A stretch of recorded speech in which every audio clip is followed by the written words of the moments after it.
Hello student, good evening. मैं doctor Surendra Kumar. आज मैं आप लोगों को इग्नू द्वारा आयोजित एग्जाम जून के तहत जो इम्पॉर्टेंट क्वेश्चन है उसके बारे में आप लोगों को मैं बताऊंगा।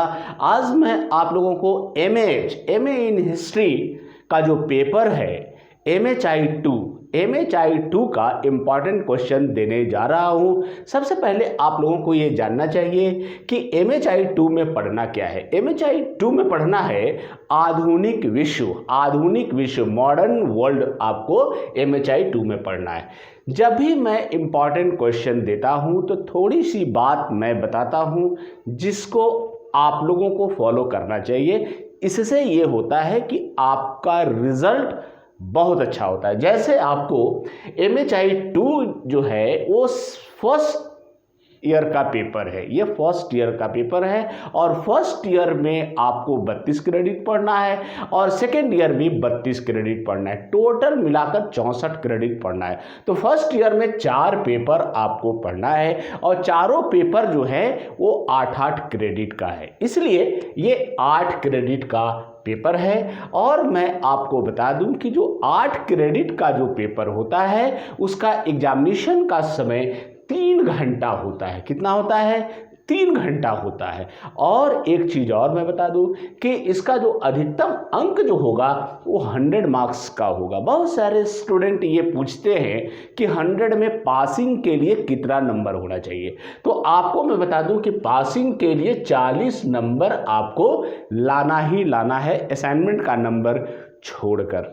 और उसके बाद वर्ड लिमिटेशन है, इग्नू में वर्ड लिमिटेशन है। प्रत्येक प्रश्न का उत्तर 500 वर्ड में आपको देना है। मैं आपको बता दूं कि टोटल प्रश्न आपको 5 बनाना होगा, आंसर 5 क्वेश्चन का देना है। ऐसे क्वेश्चन तो आपको 10 होगा। ग्रुप ए से 5 क्वेश्चन होगा, ग्रुप बी से 5 क्वेश्चन होगा। अब दोनों ग्रुप को मिलाकर पहला ग्रुप से आपको 2 या 3 क्वेश्चन बनाना है, ग्रुप बी से 3 या 2 क्वेश्चन बनाना है। टोटल प्रश्न 5 बनाना है। वर्ड लिमिटेशन है, 500 वर्ड में प्रत्येक प्रश्न का उत्तर देना है। बहुत सारे स्टूडेंट ये कहते हैं कि कितने पेज में लिखना है, तो आपको मैं बता दूं कि 3 से लेके 4 पेज बहुत है। 4 पेज बहुत है, चूंकि वर्ड लिमिटेशन है और जो आपको बुकलेट मिलता है इग्नू में आंसर लिखने के लिए वो काफ़ी है। उससे ज़्यादा आप लोग एक्स्ट्रा कॉपी नहीं लेंगे। तो चलिए अब हम लोग देखते हैं कि कौन कौन से चैप्टर को पढ़ लिया जाए, कौन कौन से क्वेश्चन को पढ़ लिया जाए जिससे परीक्षा में प्रश्न उससे जरूर आए। तो कॉपी पेन निकालिए और नोट कीजिए। पहला जो प्रश्न है, आधुनिक औद्योगिक विकास के फलस्वरूप उत्पन्न समस्याओं की व्याख्या कीजिए। पहला जो प्रश्न है, आधुनिक औद्योगिक विकास के फलस्वरूप उत्पन्न समस्याओं की व्याख्या कीजिए। ठीक है, आइए नेक्स्ट जो प्रश्न है, साम्राज्यवाद को किन तरीकों से समझा और व्यवस्थापित किया गया है? साम्राज्यवाद को किन तरीकों से समझा या व्याख्यायित किया गया है। ठीक है, आ जाइए नेक्स्ट जो प्रश्न है, 19वीं तथा 20वीं शताब्दी यूरोप में मुद्रण तथा प्रकाशन में होने वाले क्रांतिकारी परिवर्तनों की विवेचना करें। फिर मैं वह प्रश्न को दोहराता हूं कि 19वीं तथा 20वीं शताब्दी यूरोप में मुद्रण तथा प्रकाशन में होने वाले क्रांतिकारी परिवर्तनों की विवेचना कीजिए। ठीक है, आइए नेक्स्ट जो प्रश्न है, कल्याणकारी राज्य की अवधारणा को परिभाषित कीजिए। कल्याणकारी राज्य की अवधारणा को परिभाषित कीजिए। जापान द्वारा अपने नागरिकों के कल्याण के लिए उठाए गए कदमों की विवेचना कीजिए। फिर मैं वह प्रश्न को दोहराता हूं कि कल्याणकारी राज्य की अवधारणा को परिभाषित कीजिए। जापान द्वारा अपने नागरिकों के कल्याण के लिए उठाए गए कदमों की विवेचना कीजिए। ठीक है, आइए नेक्स्ट प्रश्न है, आधुनिक युग में नौकरशाही की संस्था के विकास की व्याख्या कीजिए। आधुनिक युग में नौकरशाही की संस्था के विकास की व्याख्या कीजिए। ठीक है, आइए नेक्स्ट जो प्रश्न है, राज्य सत्ता के विकास में उदारवादी और गांधीवादी दृष्टिकोणों की विवेचना कीजिए। राज्य सत्ता के विषय में उदारवादी और गांधीवादी दृष्टिकोणों की विवेचना कीजिए। ठीक है, आइए नेक्स्ट जो प्रश्न है, संपूर्ण युद्ध से आप क्या समझते हैं? संपूर्ण विश्व से आप क्या समझते हैं?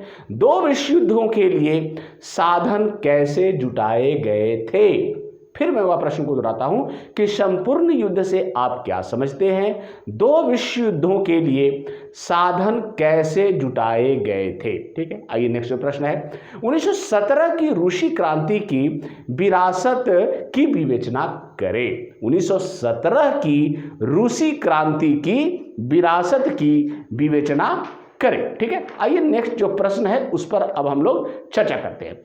फ्रांसीसी क्रांति ने आधुनिक विश्व को किस प्रकार प्रभावित किया? फ्रांसीसी क्रांति ने आधुनिक विश्व को किस प्रकार प्रभावित किया? ठीक है, आइए नेक्स्ट जो प्रश्न है, पर्यावरण पर आधुनिक आर्थिक विकास का क्या प्रभाव पड़ा? चर्चा कीजिए। पर्यावरण पर आधुनिक आर्थिक विकास का क्या प्रभाव पड़ा? चर्चा कीजिए। ठीक है, आइए नेक्स्ट जो प्रश्न है, प्रबोधन अर्थात ज्ञानोदय कहते हैं। ज्ञानोदय की प्रमुख विशेषताएं क्या थी? प्रबोधन अर्थात ज्ञानोदय की प्रमुख विशेषताएं क्या थी? ठीक है, आइए नेक्स्ट जो प्रश्न है, अंतर्राष्ट्रीय संबंधों पर राष्ट्र राज्य व्यवस्था का क्या प्रभाव पड़ा? अंतर्राष्ट्रीय संबंधों पर राष्ट्र राज्य व्यवस्था का क्या प्रभाव पड़ा? ठीक है, आइए नेक्स्ट जो प्रश्न है, औद्योगिकरण की प्रक्रिया और पारिस्थितिकी क्षति के बीच के संबंध को स्थापित कीजिए। औद्योगिकरण की प्रक्रिया और पारिस्थितिक क्षति के बीच के संबंध को स्थापित कीजिए। ठीक है, नेक्स्ट जो प्रश्न है, उन विभिन्न आयामों की व्याख्या कीजिए जिनके माध्यम से पुनर्जागरण ने आधुनिक विश्व के निर्माण की स्थितियां उत्पन्न की। फिर मैं वह प्रश्न को दोहराता हूं, उन विभिन्न आयामों की व्याख्या कीजिए जिनके माध्यम से पुनर्जागरण ने आधुनिक विश्व के निर्माण की स्थितियां उत्पन्न की है। ठीक है, नेक्स्ट जो है क्वेश्चन, गुट निरपेक्ष आंदोलन पर एक टिप्पणी लिखिए। गुट निरपेक्ष आंदोलन पर एक टिप्पणी लिखिए। एंड लास्ट जो क्वेश्चन है, यूरोप में विकसित उपभोक्तावादी आंदोलन की विवेचना कीजिए। यूरोप में विकसित उपभोक्तावादी आंदोलन की विवेचना कीजिए। ये मैंने 15-16 प्रश्न आप लोगों को दिया है और मुझे आशा ही पूर्ण विश्वास है कि इससे परीक्षा में प्रश्न जरूर आएंगे। एक चीज़ और मैं बता दूं कि इसका बहुत सारा लेक्चर मेरे YouTube पे उपलब्ध है, आप वहाँ भी जाकर इसका लाभ उठा सकते हैं। इग्नू से संबंधित बहुत सारे लेक्चर वहाँ पे उपलब्ध हैं, सारा का आप लाभ उठा सकते हैं। थैंक यू, धन्यवाद।